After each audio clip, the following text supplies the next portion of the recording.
So next is the Reformation. This is from 1517 to 1648. We'll also be covering some of the churches that emerged out of the Reformation. I don't know if we're going to get to that tonight. But it has been said that the Protestant Reformation of the 16th century, next to the introduction of Christianity, is probably the greatest event in history. The Protestant Reformation really did change the world, certainly the Western world.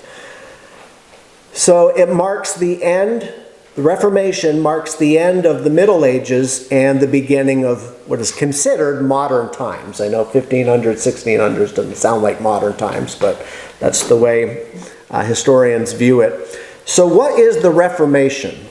What happened? It's also called what? The Protestant Reformation.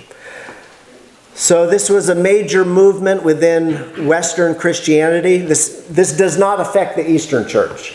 So the Byzantine Church or the Orthodox churches, this is all happening in the Catholic Church, okay?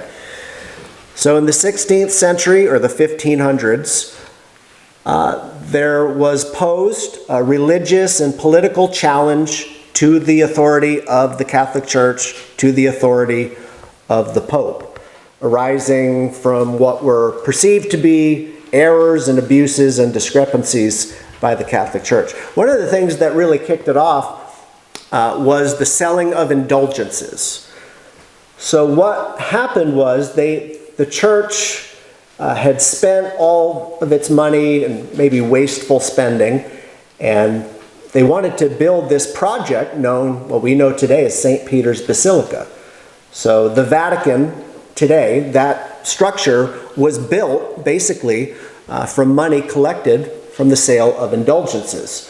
So the Catholic Church sent salesmen all throughout Europe, and what they were doing is they'd say, you know, your grandmother is in purgatory and she's suffering in the flames of purgatory, but if you just give, this much money, you can help to get her out. So if you donate, let's say $100, we'll give you this certificate, and that will get your grandmother out of the flames of purgatory. And of course, the devout Catholics, they thought, wow, I can do that. Then they paid up. So these salesmen were going around collecting all this money. That's how St. Peter's Basilica was built. And Martin Luther, who was a German monk, he saw this, and he saw it for what it was. Like, this is not, he knew the Bible enough to know, like, this is not biblical. This is a con. This is a scam. These people are being taken advantage of. This little piece of paper does not get anyone out of purgatory. Of course, I think Luther eventually stopped believing in purgatory altogether. But, I mean, when you look back at what happened, it was really, really an abuse. But the idea was that the Pope had the authority. He has the keys of the kingdom, just like Peter. So he could pronounce it to be so and get people out of purgatory. I think Luther said that, if the Pope is such a godly man, why doesn't he just let everyone out of purgatory for free? Out of his grace. But that wouldn't have collected much money for the church. So when Luther saw the sale of indulgences, that made him angry, and he posted his 95 thesis to the door, and they took it and made a bunch of copy because the printing press was just invented. Without the printing press, the Reformation wouldn't have happened. So they took Luther's writings and made endless copies and sent them throughout Europe, and that's really how the Reformation got started. You remember hearing about this in school probably, or yeah. So the Reformation was the split, and by the way, like I said, the Inquisition from the last period, that there's still an Inquisition today, in a sense. People say, well, at least they don't do indulgences anymore. Yeah, they do. You can go to Rome, and there's places that you pay, and you see this artifact or climb up these steps and kiss this holy item, and you can still get time off purgatory for your loved ones today. They still do indulgences. As a matter of fact, the Pope said, if you follow me on Twitter, you will get X amount of time off your stay in purgatory. Now, I know people think that that's a joke, but that actually took place. The Vatican put that release out years ago, and they caught a lot of backlash. Go ahead, look it up. I know you said you're making that up. I wish I was. So the Reformation was the split of the Western Church into two groups, the Roman Church and then the differing Protestant denominations. Although some would claim that there is a third and separate line of Baptist churches that existed prior as Anabaptists and Separatists, and that they go all the way back to the beginning. So I just want to throw this out there because it is a theory.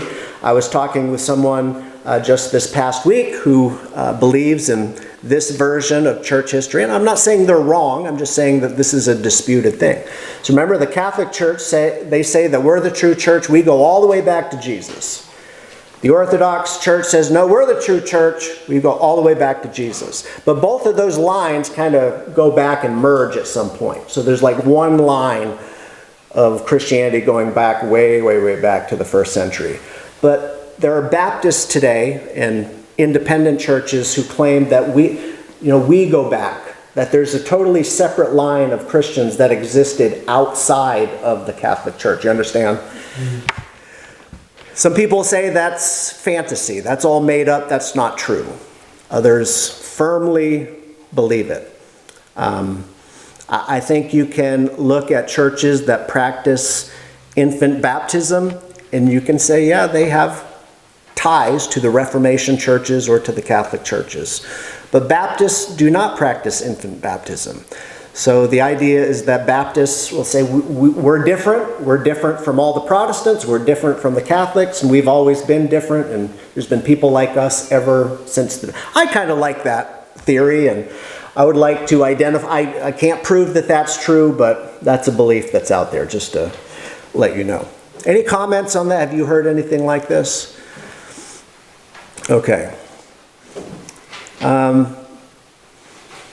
Either way, the Reformation is considered to be one of, if not the most significant events of the last 1,000 years.